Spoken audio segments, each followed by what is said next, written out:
Bonjour Danielle Simonet, Bonjour. Bienvenue. Vous êtes candidate, alors comment dit-on, d'hiver gauche Non, Nouveau aux Front élections Populaire. législatives. Moi, Nouveau Front Populaire. J'estime être candidate du Nouveau Front Populaire sur le 20e. Vous savez, Alors pardonnez-moi parce que je vais expliquer aux gens, vous l'estimez très bien, le Nouveau Front Populaire, en tout cas LFI, a investi Exactement. une autre candidate, Madame Berzelletti. La France Insoumise, en fait, est la seule formation du Nouveau Front Populaire à ne pas avoir appliqué le principe de la reconduction des sortants.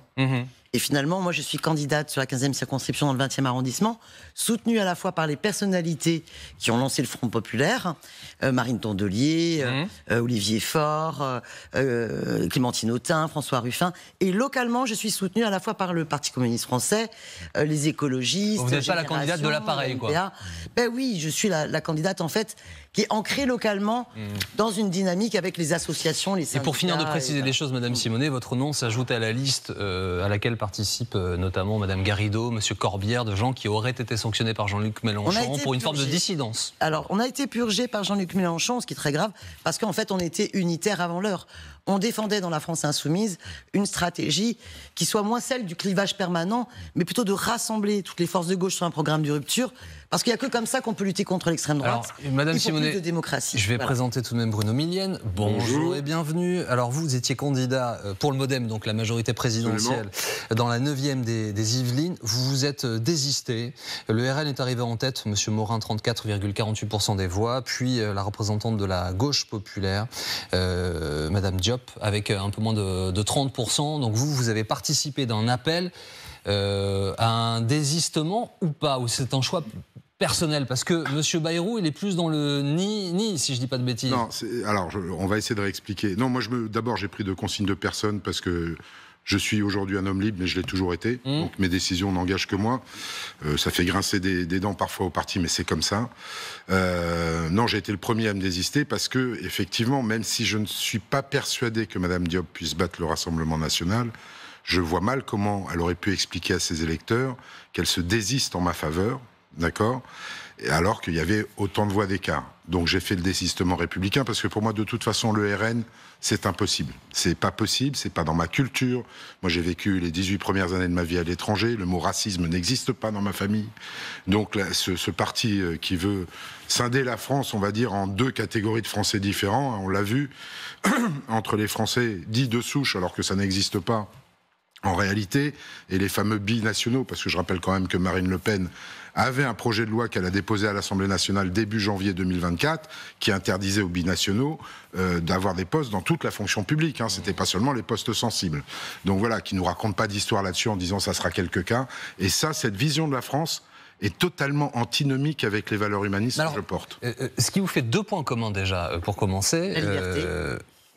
La liberté, enfin j'allais dire l'opposition au Rassemblement national et la difficulté de se positionner par rapport à un appareil. Et votre présence ce matin est très intéressante parce qu'elle traduit aussi la difficulté pour les gens qui vous regardent et qui sont de potentiels électeurs. Alors on ne va pas s'attarder trop sur vos circonscriptions s'il vous plaît parce que l'idée c'est pas non plus de devoir faire le détail. Mais en revanche, les appareils là discutent depuis dimanche soir, vous le savez mieux que personne, et la date limite de dépôt des candidatures c'est ce soir 18h. Et donc on dit aux Français, vous faites ça, ou ça, pas ça. Non, mais si tous les deux vous incarnez autre chose. Si je peux être très clair sur les histoires de désistement et que peut-être les gens n'ont pas compris, et quand j'entends certains appels à gauche, ou même certains appels dans mon camp, la question est de savoir est-ce qu'on veut faire barrage au Rassemblement national ou pas. Si on veut faire barrage au Rassemblement national, l'automaticité du troisième qui se désiste pour le second est idiote. Parce que vous pouvez avoir sur certaines circonscriptions tellement peu d'écart entre le deuxième et le troisième que le deuxième n'ait pas de report de voix et que le troisième ait des reports de voix. Il faut que, même si on est dans des partis qui se battent les uns contre les autres, dans l'hémicycle, comme on l'a vécu, se mettre autour de la table, faire les bons calculs et y aller. Il ne peut pas y avoir de chicaya. Madame Simonet. Moi d'abord, je salue votre désistement parce que je crois que c'est le premier désistement qui a été exprimé. C'est un vrai courage parce que je pense que renoncer à un scrutin quand on a été qualifié pour un second tour, il en coûte. Moi, je voudrais aussi saluer le désistement de Raquel Garrido, qui fait partie de celles et de ceux qui ont été purgés par Jean-Luc Mélenchon et qui s'est désistée parce qu'elle était en 3e position. Il faut bien prendre conscience que l'heure est grave. L'extrême droite ne doit pas arriver au pouvoir. L'extrême droite, le Rassemblement national, ne doit pas avoir la majorité à l'Assemblée nationale. Et donc chacune et chacun doit prendre ses responsabilités. Donc oui, la règle du désistement, respecter le vote des électeurs du premier tour et faire en sorte qu'il n'y ait pas une voix pour l'extrême droite et battre le candidat du Rassemblement national, pour moi, est essentiel. On ne doit pas laisser notre pays basculer dans ce parti de la haine, du racisme, de la LGBT-phobie, et qui par ailleurs est un parti antisocial. Parce que l'accord du Rassemblement national avec Ciotti sur la question sociale, c'est pas d'augmentation de salaire, c'est pas d'abrogation de la réforme des retraites, c'est pas de redistribution des richesses et d'augmentation des minima sociaux. C'est absolument pas de défense des services publics. Donc c'est important. Et je le dis également aux candidats qui sont face à Alexis Corbière et moi-même. On va pas. Je suis désolé, on peut pas entrer dans le détail des circonscriptions. Nous on l'a déjà trop fait. Mais nous, on pourrait aller mener campagne en revanche, dans les circonscriptions où il y a un risque RN pour aider les candidats. Madame Simonet, vous avez un autre point commun l'un et l'autre, c'est que le faire barrage, expression qui est devenue malheureusement trop connue dans notre pays depuis 2002, faire barrage, désormais, ça n'est plus que contre le Rassemblement national. Je précise ma pensée, il y a un rejet très important du président Emmanuel Macron, il y a un rejet très important de Jean-Luc Mélenchon. Alors vous-même, vous avez été victime, dites-vous, de sa purge, mais les camps que vous incarnez, que vous représentez, ou auxquels vous participez, sont guidés, conduits, incarnés par des hommes qui incarnent un rejet très puissant pour les électeurs. Alors comment est-ce que l'on se bat localement avec cette idée-là que, pardon, mais l'étiquette est défendue au niveau national par quelqu'un qui n'incarne plus ce que veulent les gens? Alors, pardonnez-moi, je donne la parole à M. Millienne et vous répondrez ensuite. Non, mais vous pouvez considérer effectivement que c'est paradoxal et vos téléspectateurs peuvent le considérer. Mais la dangerosité même de l'éthique, je ne parle même pas du programme économique, de l'éthique, de la morale du programme du Rassemblement national qui n'a rien changé finalement. On a ripolliné la façade. Oui, mais ça ne marche plus, M. Millienne. Peut-être que ça ne marche plus. Et quand vous regardez tous les sondages, les gens sont plus nombreux à vouloir faire barrage à M. Macron qu'à Mme Le Pen. Oui, et je vais vous dire pourquoi. Oui, mais n'empêche, je termine là-dessus, même si ça ne marche pas, c'est une réalité qu'il faut que les gens aient en tête. On va en payer très cher les pots cassés. Ça, c'est première chose. Deuxième chose, ça ne marche plus. Pourquoi ? Parce que le nouveau Front populaire, et en cela, je leur en veux un tout petit peu. D'abord, il y a le rejet, vous l'avez dit, de Jean-Luc Mélenchon, qui est puissant. Moi, je ne vais pas parler de mon territoire, mais je le vois partout en France, où j'ai des gens qui ne sont pas du Rassemblement national, mais qui ont plus peur de Jean-Luc Mélenchon que de Marine Le Pen. La faute à qui ? Non, attendez, Madame Simonet, on ne peut pas réagir comme ça, c'est pas possible. La faute à tout le monde. Je vais vous dire le fond de ma pensée. Depuis Mitterrand, moi je suis un ancien socialiste, donc je peux en parler. Depuis Mitterrand, à part François Bayrou en 2007 et Emmanuel Macron en 2017, aucun leader politique, à part le Rassemblement national, et je vous l'accorde, la partie gauche de la gauche, à l'époque incarnée par les communistes, personne n'a proposé aux Français de projet avec une vision. Ça a été le cas en 2017 avec Emmanuel Macron, on a connu les crises qu'on a connues, et en 2022, il n'y a pas eu de campagne des présidentielles, si vous vous souvenez bien. Tout était basé sur l'Ukraine. Si vous n'offrez pas de projet, de perspective, même si je combats ces projets, avec la plus grande force, que ce soit celui du Rassemblement national ou que ce soit celui de la France insoumise, au moins dans leur programme, oui, je leur accorde le fait... Monsieur Millienne, mais je reviens à ce que je disais initialement. Alors là, pour le coup, ce n'est pas un avis. Ce sont des recueils de témoignages de Français. Ils sont plus nombreux à vouloir faire barrage à Emmanuel Macron, même s'il leur a proposé un projet, comme vous dites, qu'à Marine Le Pen. On a proposé un projet en 2017, on n'en a pas proposé en 2022. Marine Le Pen, pour autant que j'exècre son projet, du plus profond de moi-même. C'est un projet, c'est une vision qu'il nous faut combattre, nous démocrates, parce que ce n'est pas notre vision des choses, mais je comprends malheureusement les Français qui votent pour elle, parce qu'elle propose une vision, de la même façon que je comprends les gens qui ont voté LFI en 2022, parce qu'ils proposaient une vision qui n'est pas la mienne, mais au moins il y avait une vision. Notre plus grand tort, le bloc central, c'est de ne pas avoir su écrire l'histoire, le projet et la sortie du tunnel qu'on aurait dû proposer aux Français. Madame Simonet, alors vous-même, vous êtes donc, vous le dites, victime de Jean-Luc Mélenchon, donc vous savez mieux que personne que cet homme incarne aussi un rejet très profond pour une partie des électeurs. Donc il y a des électeurs qui, dimanche, pourraient avoir envie de voter pour le nouveau Front populaire, mais qui ne le feront peut-être pas parce que Jean-Luc Mélenchon est dans le paysage. Et parce que Jean-Luc Mélenchon est potentiel toujours Premier ministre. Alors c'est pour ça que moi, je rappelle toujours cette phrase de Jean-Luc Mélenchon quand il nous disait « faites mieux ». Et je pense que c'est son discours de fin du second tour. Exactement, il y a plein d'hommes et de femmes pour faire mieux. Et vraiment, j'invite tout le monde, dans toute la France, à continuer à soutenir les candidates et les candidats du nouveau Front Populaire, quelle que soit leur appartenance politique. Et je voudrais quand même revenir sur une chose. Emmanuel Macron, en même temps qu'il faisait une politique dont il savait pertinemment qu'elle était antisociale et qu'elle allait susciter le rejet dans le pays, parce qu'elle a aggravé la précarité et la misère, il a tout fait pour dédiaboliser l'extrême droite et diaboliser la France insoumise, la nouvelle Union populaire. Et ça allait jusqu'à Darmanin qui cherchait à diaboliser la Ligue des droits de l'homme. Enfin, je veux dire, ils ont organisé ce basculement complet. Moi, je le redis, vous pouvez ne pas être en accord avec des points du programme. Le fait est que le programme du nouveau Front populaire propose un horizon, comme vous le dites. Il propose une société du partage des richesses, quand le Rassemblement national propose une société de la haine qui fait croire que le problème, c'est le voisin plus précaire, c'est le voisin selon sa couleur de peau, son origine ou son orientation sexuelle. Le programme du nouveau Front populaire propose de repenser l'économie en fonction de la satisfaction des besoins. Alors attendez, Madame Simonet, puisque vous parlez du programme, juste avant ça, puisque M. Millen voulait réagir à votre propos sur le fait que la majorité à laquelle vous avez appartenu a contribué à faire monter le Rassemblement national. Je suis désolé, c'est un lieu commun qu'on présente partout sur tous les plateaux. Madame Le Pen n'a besoin de personne pour se dédiaboliser. Moi, je les ai vus arriver à l'Assemblée nationale, costard cravate, le doigt sur la couture du pantalon. Il y en a un qui a bougé une oreille à un moment, ça a été Grégoire de Fournas. Il s'est pris un retour de la part de Marine Le Pen, on ne l'a pas entendu pendant 6 mois. En opposition, je suis désolé, Daniel Simonet, au cirque que vous avez mis dans l'Assemblée nationale pendant 2 ans, vous renvoyez deux images totalement opposées de gens qui se présentent encore une fois en façade comme sérieux, responsables, etc. Et vous n'avez fait que foutre le bordel pendant 2 ans. Donc vous êtes en partie responsable, et Jean-Luc Mélenchon, en partie responsable de la montée du Rassemblement national. Je suis désolé de vous le dire autant que je pense. Et puis pour terminer uniquement sur les programmes... Non, pardon, juste là-dessus, parce qu'après on va rentrer dans les programmes, mais juste là-dessus, qu'est-ce que vous répondez à ça, Madame Simonet, que vous avez une part de responsabilité aussi? Écoutez, est-ce que vous l'admettez? J'entends ce que vous dites. Moi, j'ai été quand même assez effarée pendant ces 2 années, en fait, en tant que députée à l'Assemblée nationale, de voir à quel point il y avait de la part de la Macronie un refus, mais systématique, de prendre en compte tous nos amendements. Une volonté systématique de ne pas coproduire, tout en disant en permanence il faut la coproduction, la coproduction. Vous savez, moi j'étais rapporteur d'une commission d'enquête sur le scandale des Uber Files.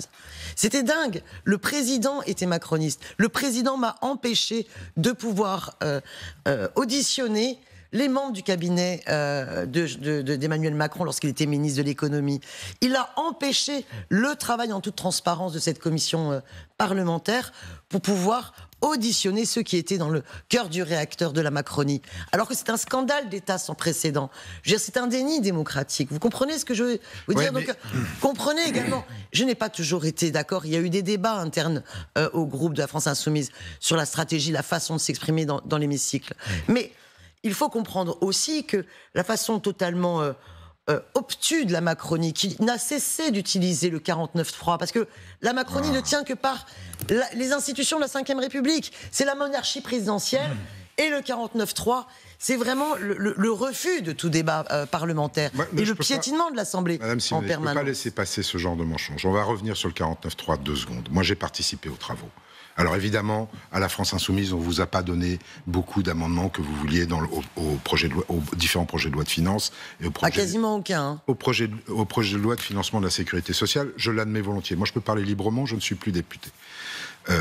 Toujours est-il que quand on a proposé à des oppositions, alors évidemment, il y avait une opposition forte avec la France Insoumise, mais aux autres oppositions de prendre quelques-uns de leurs amendements, qui étaient des amendements de bon sens, j'ai pas peur de le dire, et que quand on leur pose la question de savoir s'ils vont voter le budget ou au moins s'abstenir, ils vous répondent droit dans les yeux, ben non, on le votera pas, parce que si on le vote, ça veut dire qu'on fait partie de la majorité. Vous voyez bien qu'à un moment ou un autre... D'ensemble, nous allons vous voyez, il y avait un vrai désaccord. Madame Simonet, je vous ai pas interrompu, s'il vous plaît.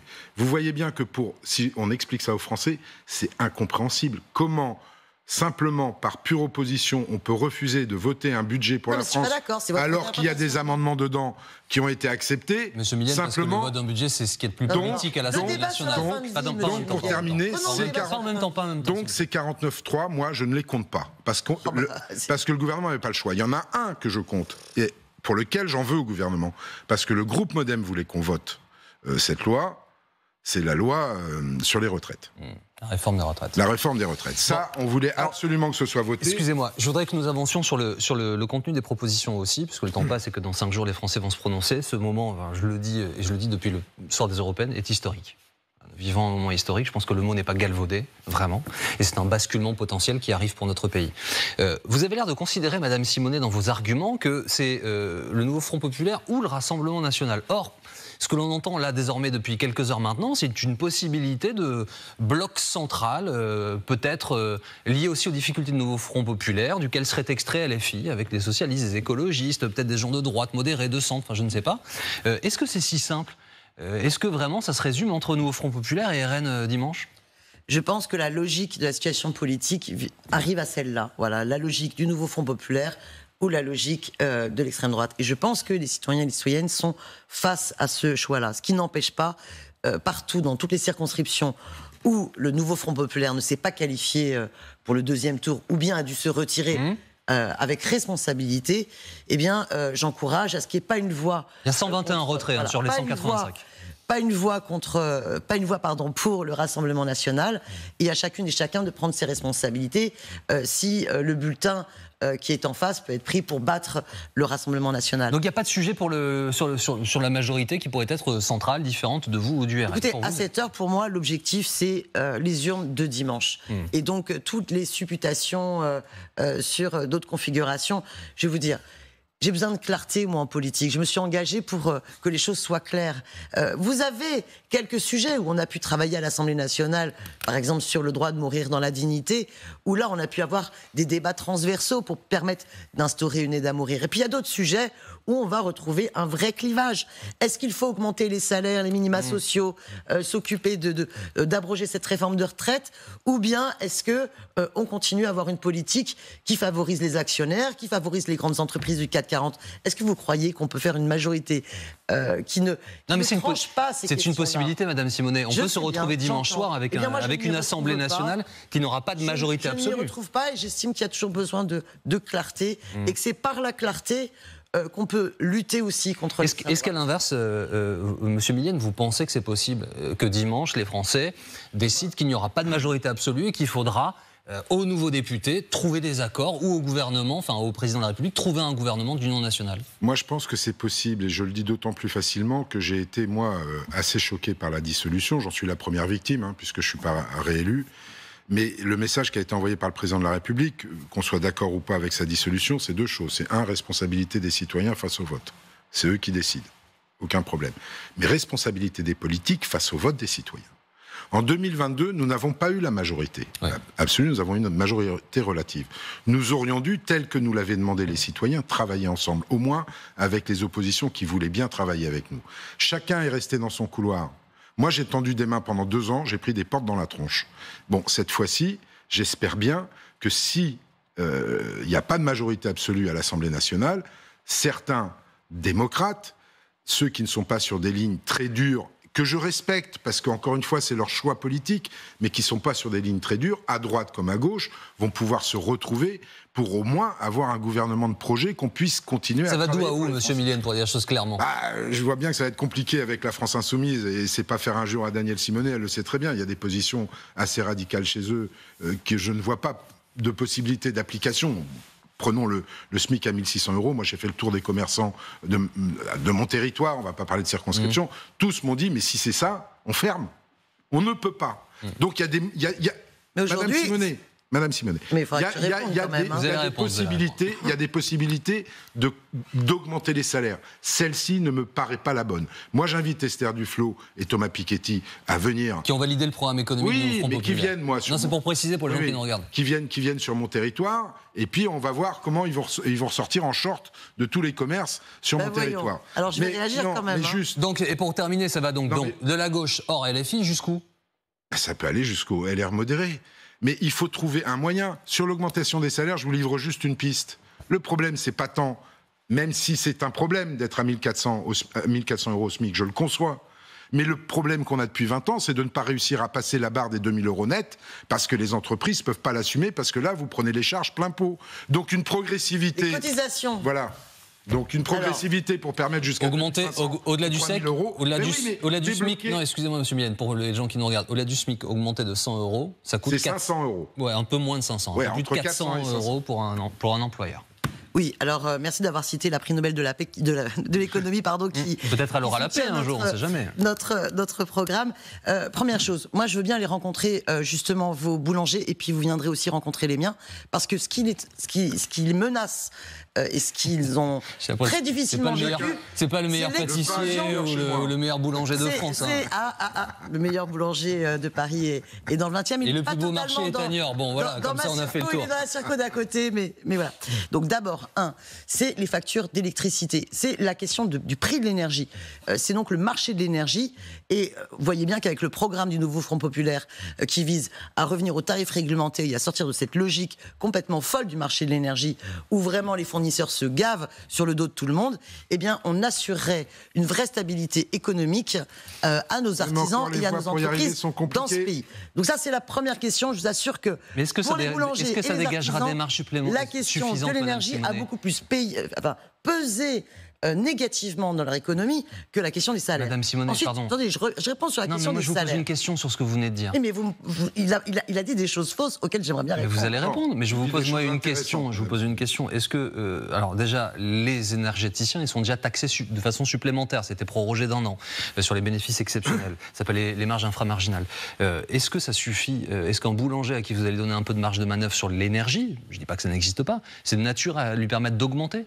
Il faut déjà bloquer les prix. Est-ce que vous vous rendez compte quand même? Et vous ne pouvez pas augmenter le SMIC et bloquer les prix. On a EDF qui vend à perte son énergie à des fournisseurs qui font des culbutes en termes de profit.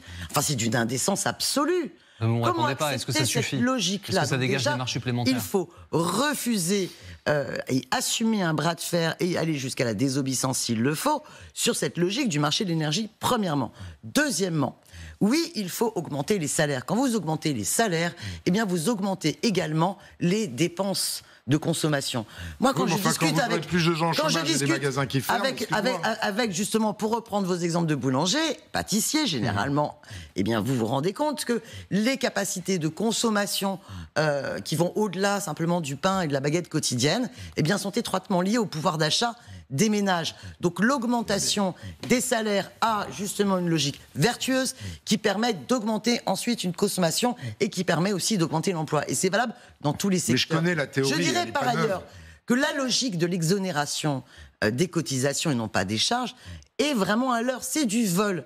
Les cotisations, c'est notre salaire socialisé, d'accord? Ça fait partie du salaire des travailleurs. Et les charges patronales, vous en faites quoi? Les charges patronales, ce sont des cotisations patronales qui participent de la solidarité, c'est-à-dire qui financent à la fois notre sécurité sociale, notre politique de santé, nos retraites. Donc baisser les cotisations sociales, c'est casser ce système-là.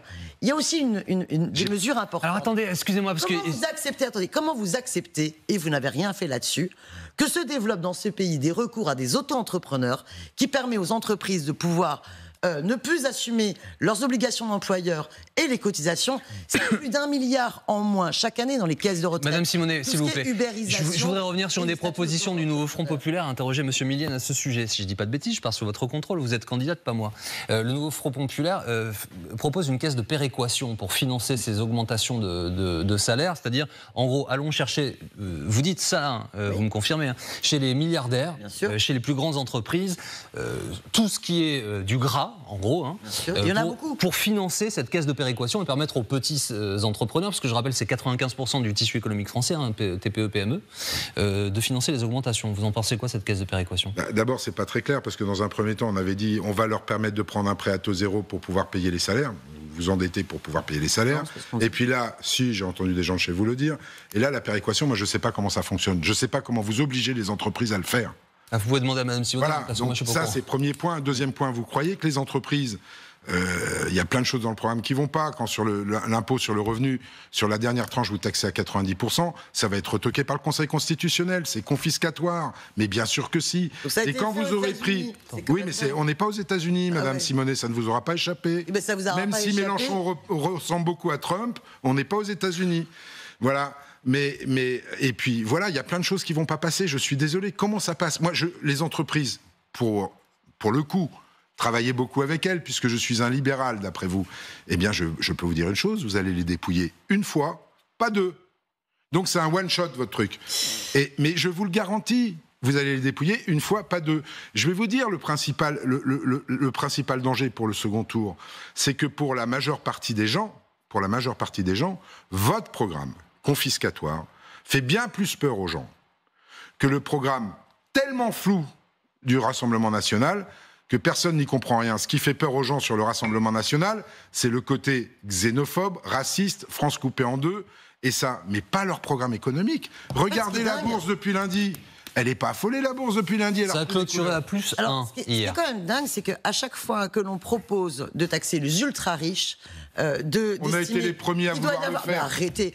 Sous Emmanuel Macron, vous avez enrichi les ultra-riches. Vous avez une fiscalité. Qui a proposé la première mesure. Non, arrêtez. Dans la majorité présidentielle, qui a proposé de les taxer? Soyez honnête. Je ne vous ai pas coupé la parole, donc maintenant vous arrêtez à votre tour. Bon, bien. La première mesure d'Emmanuel Macron, c'est de piquer les APL des pauvres locataires et supprimer l'impôt sur la fortune des plus riches de ce pays. Remplacé par l'IFI. Non mais arrêtez maintenant, ça suffit. Non mais... Et souffrez que je suis, moi, encore candidate et que je continue. Et que je suis une femme et que j'ai le droit de prendre la parole. Donc, je vais vous dire une chose. La politique d'Emmanuel Macron a été justement une politique qui défendait et préservait les intérêts des plus grandes entreprises du CAC 40. Vous dites que notre caisse de péréquation ne marchera pas et que les entreprises n'en voudront pas. On ne demandera pas l'avis des grandes entreprises de ce pays. Parce qu'à un moment donné, l'obligation de participer à l'effort de solidarité nationale, eh bien, c'est la loi. On s'attaquera à l'évasion fiscale, ce que vous n'avez pas fait. Est-ce qu'elles resteront, Madame Simonet ? Nous nous attaquerons à toutes ces stratégies d'optimisation fiscale qui permettent à ce que les grandes entreprises... Une question de clarification. Est-ce qu'elles resteront ? Les grandes entreprises échappent à l'impôt quand les artisans n'échappent pas à l'impôt sur les sociétés. Non, mais par exemple, je prends une entreprise qui est souvent pointée du doigt par la France Insoumise ou le Nouveau Front Populaire, c'est Total. Mais Total a une partie de son activité en France, une petite partie de son activité en France. Est-ce que Total, demain, restera en France si... Vous dites on lui laisse pas le choix. Tout à l'heure, on parlait des États-Unis. Bien, aux États-Unis, il y a un accord avec le système bancaire et les États pour que il y ait un impôt universel. Et où que vous alliez dans le monde, eh bien, on vous retrouve pour que vous payiez la différence si vous étiez resté aux États-Unis sur le sol américain. Vous devez payer les impôts que vous devez payer. Point. Donc, on propose le même système. Les 15% sur qu'il y ait une véritable position universelle pour que aucune personne qui quitterait la France puisse échapper à l'effort national. Merci beaucoup, Madame Simonet. La solidarité, on s'en donne les moyens. Merci, Madame Simonet. Merci beaucoup, Monsieur Millienne, d'avoir été avec nous ce matin. J'ai juste une question, pardon, en 10 secondes. Vous allez faire quoi maintenant ? Je cherche du boulot. Vous cherchez du... Non, mais c'est une vraie question. Et vos collaborateurs parlementaires ? Eux, ils sont au chômage. Moi, je cherche du boulot parce que je ne peux pas vivre sans projet. Donc voilà, je vais m'activer pour continuer. Merci à tous les deux d'avoir été avec nous ce matin en direct sur LCI.